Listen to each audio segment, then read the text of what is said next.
Hello दोस्तों, स्वागत है आपका अपने YouTube channel Rohit Goswami law classes में।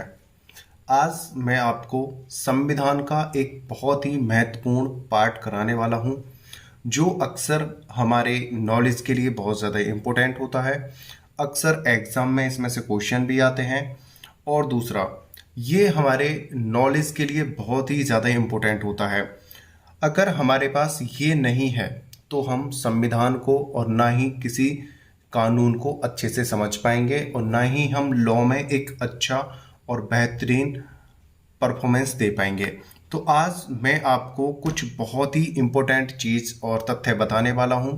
हालांकि अब से पहले आपने काफ़ी यूट्यूब चैनलों से, काफ़ी वीडियो से, बुकों से आपने काफ़ी स्टडी करी होगी, लेकिन जो आज मैं आपको देने वाला हूं, जो चीज़ें मैं आपको पढ़ाने वाला हूं, वो बहुत ही ज़्यादा महत्वपूर्ण होने वाली हैं। जैसे कि आप ऊपर यहाँ पे देख रहे हो, टॉपिक का नाम है हमारा सेंट्रल गवर्नमेंट स्ट्रक्चर। यानी अक्सर आपने सुना होगा कि भारत की जो कार्यपालिका है, विधायिका है और एक न्यायपालिका है, ये तीन होती हैं। जो भारत की जो गवर्नमेंट है वो तीन जगह डिवाइड है। एक होती है विधायिका, एक होती है कार्यपालिका, एक होती है न्यायपालिका। अक्सर लोग इन तीनों को अच्छे से जानते हैं कि एक विधायिका होती है जो विधि का निर्माण करती है, एक कार्यपालिका होती है जो इस विधि को लागू करती है, तीसरे नंबर पर होता है न्यायपालिका जो न्याय प्रशासन का कार्य करती है। लेकिन ये सभी नॉलेज होने के बावजूद भी सबसे बड़ी जो समस्या ये रहती है कि विधायिका के अंदर कौन आता है, कार्यपालिका के अंदर कौन आता है और न्यायपालिका के अंदर कौन आता है। इन सभी मतभेदों का, इन सभी डाउटों का आज मैं अच्छे से सॉल्यूशन करने वाला हूं। आप वीडियो को ध्यान से देखिएगा और एक नोटबुक ले लो और एक पेन ले लो। आज के बाद आपको कोई भी समस्या इन तीनों चीज़ों से नहीं होने वाली है, ठीक है। और एक बात मैं आपको बता दे रहा हूं, संविधान को अच्छे से समझने के लिए आईपीसी संविधान को, आईपीसी, सीआरपीसी, सीपीसी और प्लस अपने लॉ को समझने के लिए हम आज की जो वीडियो है, अगर हमने इसे अच्छे से देख लिया तो हम सभी पर अच्छे से कमांड कर पाएंगे, अच्छे से उस पर बेस बना पाएंगे। अगर हमारी वीडियो आज यहाँ पे हम अच्छे से इसे नहीं देख पाते हैं या इसे मिस करते हैं, छोड़ते हैं, काटते हैं, तो आपका जो बेस है बहुत ज़्यादा कमज़ोर होने वाला है। ज़्यादा बात ना करते हुए हम अपने पॉइंट पे चलते हैं और डायरेक्ट प्रोवाइड कराते हैं आपको इम्पोर्टेंट चीज़ें, ठीक है। आज की वीडियो भाई बहुत ही ज़्यादा इम्पोर्टेंट होने वाली है, इसे ज़रा भी मिस ना करना, ठीक है। तो हम चलते हैं अपने टॉपिक पे। जैसा कि आप वीडियो में देख रहे हो, हमारी जो गवर्नमेंट है, जो हमारा भारत है, उसकी जो व्यवस्था है वो तीन जगह डिवाइड है। पहली जो है विधायिका, जिसे हम विधायिका कहते हैं, दूसरी है कार्यपालिका और तीसरी है न्यायपालिका। इसे इंग्लिश में हम कहते हैं लेजिस्लेचर, और जिसे कहते हैं इंग्लिश में एग्जीक्यूटिव, और जिसे कहते हैं जुडिशरी। यानी इन तीनों का अलग अलग नाम है। जैसे विधायिका को हम इंग्लिश में कहते हैं लेजिस्लेचर, कार्यपालिका को कहते हैं एग्जीक्यूटिव और न्यायपालिका को कहते हैं जुडिशरी। ये इनका इंग्लिश नाम है, ये इनका उच्चारण है, जो हमारा प्रोनंसिएशन होता है, ये उच्चारण है, जिससे कि हम अच्छे से आसानी से समझ पाएं और इनको नाम से पुकार पाएं, ठीक है। तो एक होती है विधायिका, एक होती है कार्यपालिका, एक होती है न्यायपालिका। इन तीनों के अपने अपने कार्य होते हैं, अच्छे से समझ लेना। ये वीडियो आप अगर आज अच्छे से समझते हो तो आपका पूरा बेस जो मजबूत होने वाला है। जो विधायिका होती है, इसका जो कार्य क्या होता है उसे समझते हैं। इसका जो कार्य होता है कानून बनाना, कानून बनाना, नए कानून जो आते हैं उनको बनाती है। दूसरा क्या कार्य होता है, कानून में बदलाव करना। जैसे कोई कानून है जो बहुत ही पुराना है या हमारे आधुनिक जमाने के आधार पर वो सही नहीं है, तो उसमें कानून में बदलाव किया जाता है। तीसरा क्या होता है, अगर कोई कानून है वो ज़्यादा पुराना हो चुका है या सही नहीं है, कानून को हटाना। जो विधायिका होती है इसके 3 मुख्य कार्य होते हैं। पहला कार्य होता है कानून बनाना, दूसरा कार्य होता है कानून में बदलाव, तीसरा कार्य होता है कानून को हटाना। यानी कोई बहुत पुराना कानून है और आधुनिक समय के को देखते हुए, वर्तमान समय को देखते हुए वो सही नहीं है, तो उस कानून को हटाया जाएगा। इसके 3 कार्य होते हैं, ये हमने अच्छे से समझ लिए हैं। अब समझते हैं कार्यपालिका के जो कानून है उसका क्या कार्य है। कार्यपालिका का जो कानून है उसे समझते हैं। इसका जो कार्य है, इसका कार्य ये है कि जो विधायिका कानून बनाएगी, विधायिका द्वारा बनाए कानूनों को लागू करना,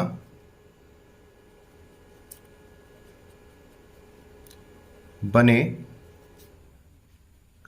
कानूनों को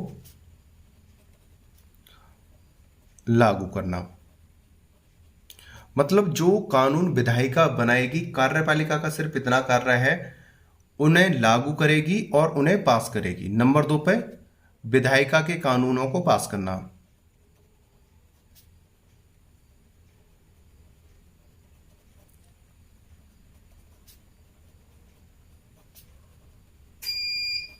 भाई सपोज करो विधायिका ने कानून बनाकर हमें दे दिए, अब वो सही हैं या गलत हैं, इसका निर्णय कौन लेगा? इसका निर्णय लेगी कार्यपालिका।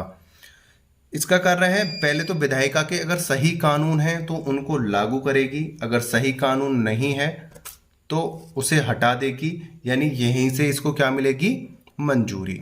यहीं से मंजूरी मिलती है। अब बात आती है तीसरे नंबर की, न्यायपालिका। न्यायपालिका का क्या कार्य होता है? न्यायपालिका का कार्य होता है, जैसे विधायिका और कार्यपालिका, विधायिका कानून बनाती है, कार्यपालिका कानूनों को पास करती है और उनको लागू करती है। अगर इन दोनों में किसी प्रकार से मतभेद हो जाता है, विधायिका और कार्यपालिका में अगर मतभेद हो जाता है, तो इन दोनों में ये संबंध स्थापित करती है। कौन? न्यायपालिका। किस में करती है? कार्यपालिका वे विधायिका में समझौता करती है, संबंध स्थापित कराती है, इनके जो झगड़े होते हैं उनको समाप्त कराती है और निर्णय देती है। ठीक है, विधायिका और कार्यपालिका में अगर कोई मनमुटाव हो जाता है तो उसका संबंध सॉल्यूशन कौन करता है? न्यायपालिका। और प्लस दूसरा कार्य क्या होता है इस न्यायपालिका का? जन कल्याण के लिए। जन कल्याण के लिए यानी जनता के लिए न्याय उपलब्ध कराती है, जनता के लिए न्याय उपलब्ध कराती है।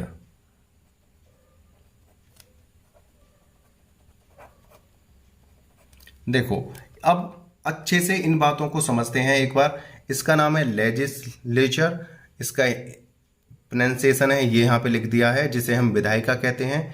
इसे कहते हैं एग्जीक्यूटिव, जिसका हिंदी वर्जन है कार्यपालिका। इसे कहते हैं जुडिशरी, जिसे कहते हैं हिंदी न्यायपालिका। ठीक है, जो हमारी विधायिका है, विधायिका का कार्य है कानून बनाना, कानून में बदलाव करना, कानून को हटाना। कार्यपालिका का क्या कार्य है? विधायिका द्वारा ही, इसके द्वारा जो कानून बनाए जाते हैं उनको लागू करना या उनको मंजूरी देना या उनको पास करना। किसका कार्य है? कार्यपालिका का। न्यायपालिका का क्या कार्य है? अगर किसी कारणवश विधायिका और कार्यपालिका में मतभेद हो जाते हैं तो उनमें संबंध स्थापित करती है, इनके जो त्रुटियां होती हैं, जो मनमुटाव होते हैं, उनको खत्म कराती है। प्लस क्या करती है? जन कल्याण यानी समाज के लिए यानी जनता के लिए न्याय उपलब्ध कराती है। इनके दोनों के तो न्याय को करती है, साथ में ये जन कल्याण के लिए भी अपना न्यायालय खोल के रखती है, न्यायालय को ओपन रखती है, जिससे कि जनता के भी विवादों को सुलझा सके, उनकी बातों का भी समाधान, उनके विवादों का भी समाधान कर सके।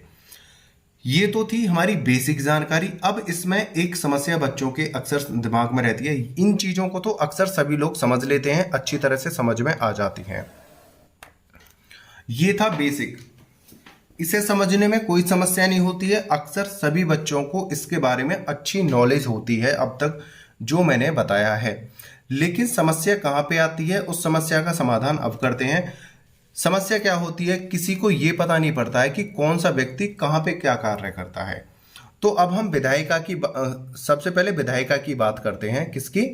विधायिका की। विधायिका जो होती है 2 जगह होती है, यहां पे लिख देते हैं विधायिका। विधायिका एक तो होती है केंद्र में, एक होती है राज्य में। भाई विधायिका ने कानून बनाए, भाई कानून राज्य में भी बनते हैं, केंद्र में भी बनते हैं। भाई विधि जो बनती है केंद्र में अलग बनती है, भाई राज्य सरकार है तो अपने राज्य में कानून बनाएगी। लेकिन उनको देखता कैसे है, अगर केंद्र में कानून बनाए जा रहे हैं तो संसद कैसे होगा? संसद में। संसद में कौन होता है? संसद में होता है लोकसभा, और नंबर 2 पर होता है राज्यसभा। देखो विधायिका का क्या कार्य है? कानून बनाना। अब कानून राज्य में भी कानून बनते हैं, केंद्र में भी कानून बनते हैं। अगर केंद्र में कानून बनेंगे तो संसद में बनेंगे। उसके लिए कौन कौन होते हैं? लोकसभा और राज्यसभा। ठीक है। अगर राज्य में कानून बनेंगे तो वहां पे होता है विधानमंडल। विधानमंडल में बनेंगे। किसमें बनेंगे? विधानमंडल में। विधानमंडल में जब कानून बनेंगे तो इसमें कौन कौन होगा? पहले नंबर पे होगा विधानसभा, और दूसरे नंबर पे होगी विधान परिषद। विधानसभा और विधान परिषद के द्वारा विधानमंडल में कानून बनाया जाता है। लोकसभा और राज्यसभा के द्वारा संसद में कानून बनाया जाता है। ठीक है भैया, इस बात को उम्मीद करता हूं आप अच्छे से समझ गए होंगे। संसद में कौन कानून बनाता है? लोकसभा और राज्यसभा। राज्य स्तर पे कौन कानून बनाता है? विधानसभा और विधान परिषद। कहां पे कानून बनाते हैं? विधानमंडल में। ठीक है। अब बात आ जाती है आगे। अब कार्यपालिका की बात करते हैं। इन कानूनों को कौन लागू करता है, कौन पास करता है? अभी मैंने कुछ देर पहले बात कही थी, इसको थोड़ा सा आगे ले लेते हैं। ये ही है, ये ही है। ठीक है ना। अब यहां पे लिख देते हैं कार्यपालिका। इसको ऐसे कर दो, आपको अच्छे से समझ में आ जाएगा। इसी प्रकार कार्यपालिका होती है 2 जगह। एक कार्यपालिका होती है केंद्र की, और यहां पे होती है राज्य की। ठीक है। राज्य और केंद्र दोनों ही देखते हैं। जो केंद्र होगा, केंद्र में जो कार्यपालिका होगा, जो कानूनों को लगाता है या कानूनों की मंजूरी जो देता है, केंद्र में कौन देगा? राष्ट्रपति। राष्ट्रपति के बाद कौन होता है वो देखते हैं। राष्ट्रपति के बाद होता है उपराष्ट्रपति। उपराष्ट्रपति के बाद होता है प्रधानमंत्री, और 4th नंबर पे होता है हमारा मंत्री परिषद।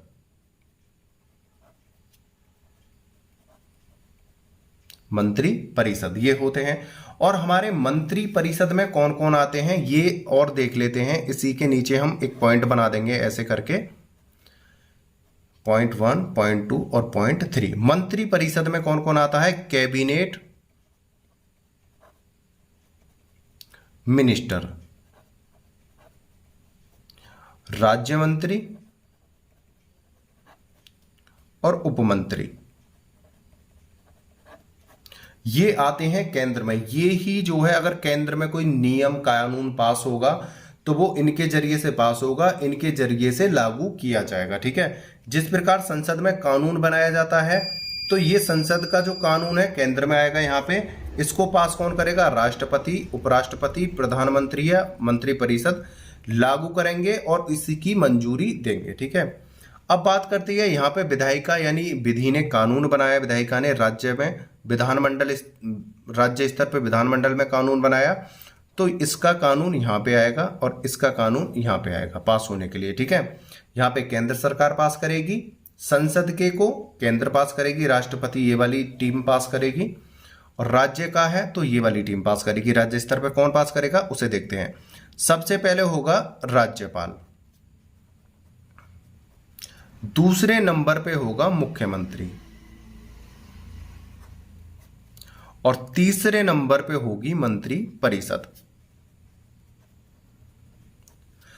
अगर संसद में कानून बनता है और वो कानून लगाया जाए या ना लगाया जाए, उसे पास कराया होगा या ना होगा, इन्होंने तो कानून बना दिया, इन्होंने बिल दे दिया, लेकिन इसे पास करने की जिम्मेदारी किसकी है? कार्यपालिका की है, यानी केंद्र सरकार की। और केंद्र में ये सभी लोग आते हैं, राष्ट्रपति, उपराष्ट्रपति, प्रधानमंत्री, मंत्रिपरिषद। मंत्रिपरिषद में कैबिनेट मंत्री, राज्य मंत्री और उपमंत्री ये आते हैं। अगर राज्य की विधानमंडल में कोई विधि बनाई गई है विधानसभा और विधान परिषद द्वारा, तो वो जाएगी राज्य पे। राज्य में कौन पास करेगा या कौन लागू करेगा? राज्यपाल, मुख्यमंत्री और मंत्रिपरिषद। ये आपको उम्मीद करता हूं अच्छे से समझ में आया होगा। अब तीसरे नंबर पे एक पॉइंट और रह जाता है हमारा, वो होता है न्यायपालिका का।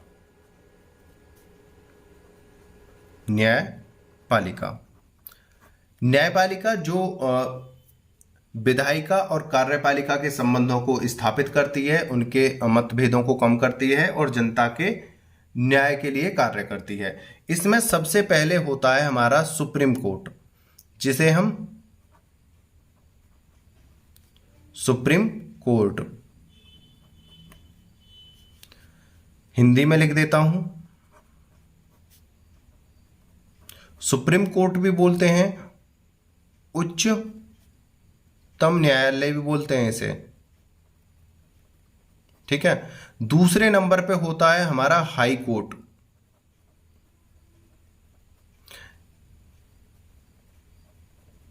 ये कौन से स्तर पर होता है? ये राज्य स्तर पे होता है। ये भारत में सिर्फ एक होता है, ठीक है। हाई कोर्ट सुप्रीम कोर्ट पूरे भारत का एक होता है। हाई कोर्ट प्रत्येक राज्य का एक होता है या 2 राज्यों का एक हो जाता है। तीसरे नंबर पे कार्य करता है इसमें डिस्ट्रिक्ट कोर्ट।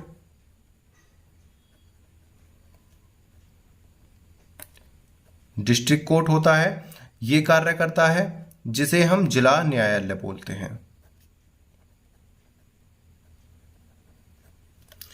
इस प्रकार से ये कार्य करता है, ठीक है। अब आप अच्छे से समझ लो। देखो, विधायिका में कौन होता है? केंद्र और सरकार अलग अलग है। केंद्र में संसद होती है, राज्य में विधानमंडल होती है। संसद में लोकसभा और राज्यसभा द्वारा विधि बनाई जाती है और विधानमंडल में विधानसभा और विधान परिषद द्वारा। इनके कानूनों को, संसद के कानूनों को लगाया जाए, उन्हें मंजूरी दी जाए, केंद्र का कार्य है, कार्यपालिका का। उसके अंदर कौन कौन आते हैं? राष्ट्रपति, उपराष्ट्रपति, प्रधानमंत्री, मंत्रिपरिषद और मंत्रिपरिषद के जो नीचे कार्य करते हैं कैबिनेट मिनिस्टर, राज्य मंत्री, उपमंत्री। इनके द्वारा कानून लगाए जाएंगे और पास किए जाएंगे। अगर राज्य की बात है तो राज्य स्तर पर राज्यपाल, मुख्यमंत्री और मंत्रिपरिषद करेंगे। अगर इन दोनों में अगर कोई विवाद होता है या भारत की जनता में कोई विवाद होता है तो वो पहले जाएगा डिस्ट्रिक्ट कोर्ट में, उसके बाद जाएगा, अगर यहाँ से भी फैसला नहीं होता है या सुनवाई नहीं होती है तो हाई कोर्ट, उसके बाद सुप्रीम कोर्ट। इस प्रकार से यहाँ पे निर्णय होते हैं। उम्मीद करता हूँ आज की ये वीडियो आपको बहुत अच्छी लगी होगी और कोशिश की है कि थोड़े से समय में आपको ज़्यादा से ज़्यादा नॉलेज दी जाए। और अब ये मैंने आपको बेसिक स्तर पे करा दिया है। इसके बाद आपको इनके पॉइंट बाय पॉइंट वीडियो मिलेगी। जैसे संसद के ऊपर अलग वीडियो मिलेगी आपको, लोकसभा के ऊपर अलग वीडियो मिलेगी, राज्यसभा की अलग वीडियो मिलेगी, विधानसभा की अलग वीडियो मिलेगी, विधानमंडल की अलग, विधानसभा की अलग, विधान परिषद की अलग वीडियो मिलेगी। राष्ट्रपति पर अलग वीडियो आएगी, उपराष्ट्रपति पर अलग वीडियो आएगी, प्रधानमंत्री पे अलग वीडियो आएगी, मंत्रिपरिषद पे अलग वीडियो आएगी। इन सभी पॉइंटों पे आपकी अलग अलग एक एक वीडियो आएंगी। राज्यपाल पे, मुख्यमंत्री पे, मंत्रिपरिषद पे, इन पे सभी पे अलग अलग वीडियो आएंगी अब आपकी। इसी प्रकार से सुप्रीम कोर्ट पे अलग वीडियो आएंगी, हाई कोर्ट पे अलग वीडियो आएंगी आपकी, डिस्ट्रिक्ट कोर्ट पे अलग वीडियो आएंगी। जिससे कि आपका ये तो है ढांचा, ये तो है आपका ढांचा मैंने तैयार कर दिया है। उसके बाद अब आपकी इन सभी पर एक एक वीडियो सभी अलग अलग आएंगी, जिससे कि आपकी जो सारी डाउट हैं, सारी समस्याएं हैं, शॉर्ट ट्रिक से खत्म कर दी जाएंगी। उम्मीद करता हूँ ये वीडियो आपको बहुत अच्छी लगी होगी। वीडियो अगर आपको अच्छी लगी है तो वीडियो को लाइक शेयर एंड सब्सक्राइब करो, बेल आइकन घंटी को दबा लो। और वीडियो को अंत तक देखने के लिए धन्यवाद। टेक केयर, बाय बाय, जय हिंद, जय भारत।